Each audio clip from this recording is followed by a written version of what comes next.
We're now into the summer season, and we're thinking of swimming. So we boys always gathered on the convenient corner in the neighborhood, and then we would walk out into the country, out on Cemetery Road, maybe a distance of 3/4 of a mile, and there was a farm lane leading east to the river. We would walk down in there, and because of the isolation and the privacy of our swimming hole, we could strip clothes off and go in naked, which we called skinny dipping. And we enjoyed that several times until some of the girls in the neighborhood decided that it would be kind of nice to come down there and do a little swimming too. And when we heard their voices, there was a mad scramble for the underbrush, and we put on our clothes, and that canceled out our swimming for that period of time. Later on, as the water level in the river receded due to dry, warm weather, we had to move further downstream.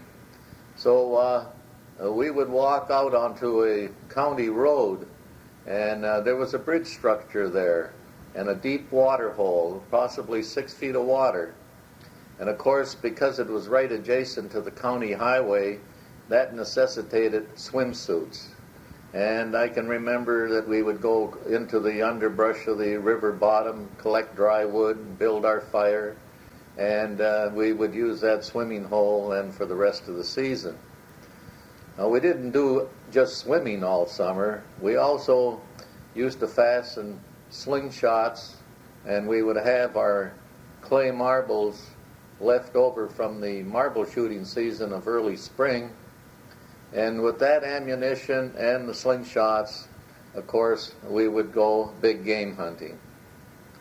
And we never lacked any place for outdoor activity. There was always a lot of woods around.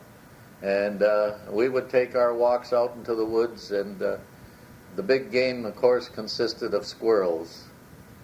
And happily now I can say that we were never very much of a threat to the squirrels. Our accuracy was something to be desired. In playing in these woods, we decided that maybe we should have ourselves a shack.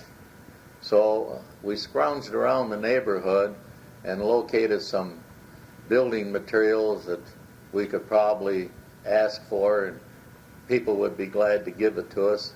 And so we started carting boards and bumming nails off of our parents, asking for the loan of a saw and a hammer. And we went back up into these woods. And of course, as all little boys, we want to have a shack, we want to have a fort. And we had a good summer that year in building ourselves these two structures. And we went into some good games. And those structures stood for another year, although by that time we were growing out of that phase of play, and other children had found them and were making use of it.